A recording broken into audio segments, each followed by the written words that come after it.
অনেক মহল্লায় আছে টাকা দিয়ে ইতিকাফ করে, নাউজুবিল্লাহ।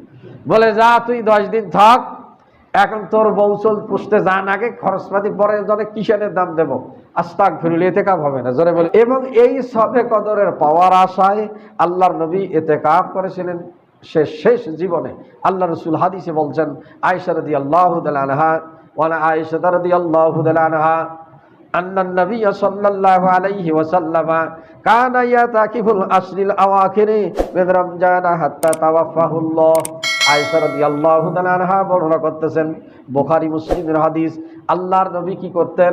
ইতিকাফ করতেন তিনি মসজিদে রমজান মাসের শেষ দশকে, হাত্তা তাওয়াফাহুল্লাহ, যতক্ষণ পর্যন্ত আল্লাহ তাকে তুলিয়ে নেননি, অর্থাৎ ইন্তেকালের পূর্ব পর্যন্ত তিনি মসজিদে নববীতে তিনি শেষ দশকে রমজান মাসের তিনি ইতিকাফ করছেন, জোরে বলি সুবহানাল্লাহ।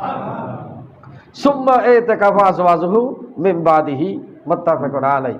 এরপর আল্লাহর নবীর স্ত্রীগণ ইতিকাফ করেছেন। খালি পুরুষেরা ইতিকাফ করবে তা নয়, নারীদেরও ইতিকাফ সুন্নতে মুআক্কাদা। ইতিকাফ 3 প্রকার, একটা ইতিকাফ ওয়াজিব, একটা সুন্নতে মুআক্কাদা, আর একটা হচ্ছে মুস্তাহাব ইতিকাফ। এই রমজান মাসের শেষ দশকে জামে মসজিদে, যে সমস্ত মসজিদে জুমার নামাজ হয়, জামে মসজিদ, এই জুমার নামাজ হওয়া মসজিদে মহল্লার যারা মসজিদের আশেপাশে থাকেন, মসজিদের 40 ঘর আশেপাশে যারা বাড়ি এই বসবাস করে থাকেন, এই মহল্লার প্রত্যেককে কমপক্ষে হলেও একজন 10 দিন মসজিদে ইতিকাফ করা ফরজে কিফায়া সুন্নতে মুআক্কাদা। ফরজে কিফায়া সুন্নতে মুআক্কাদা। ফরজে কিফায়া একজন আদায় করলেও সমস্ত মানুষ এই গুনাহ থেকে মুক্ত হয়ে যাবেন। কেউ যদি আদায় না করে মহল্লার মসজিদে, এর গুনার দায়বদ্ধতা সকলের ঘাড়ে চাপবে, জোরে বলি নাউজুবিল্লাহ। এই জন্য মসজিদ বানা সহজ, ইতিকাফকারী পাওয়া যায় না। খালি ব্যাঙ্গের ছাতার মতো মসজিদ গাজে বাড়াইতেছে, 10 দিনের ইতিকাফকারী মসজিদেরও খুঁজে পাওয়া আর যায় না।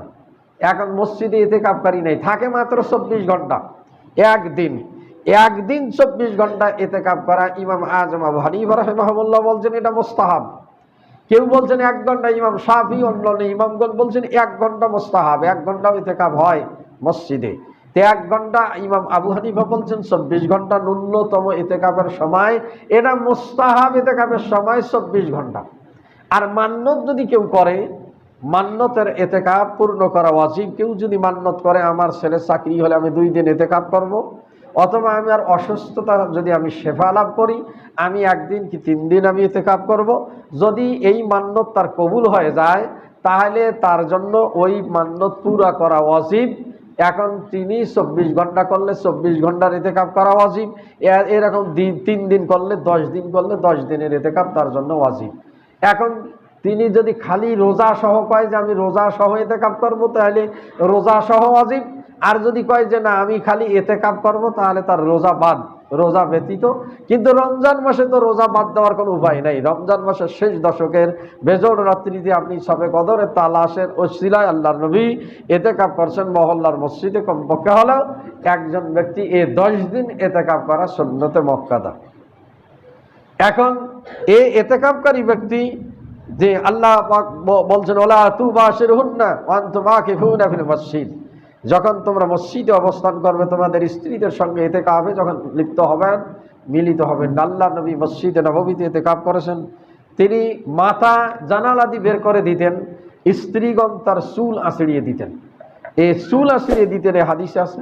ইতিকাফকারী ব্যক্তি মসজিদ থেকে বাইরে যাবে না, কোনো জানাজায় যাবে না, কোনো অন্য কোনো ভালো কাজে অংশগ্রহণ করিবে না। তিনি মসজিদের মধ্যে অবস্থান করবেন, খাওয়া ঘুমা ইবাদত বন্দেগী তার মসজিদেই হবে, দুনিয়াবি কাজে তিনি কোনো লিপ্ত হবেন না।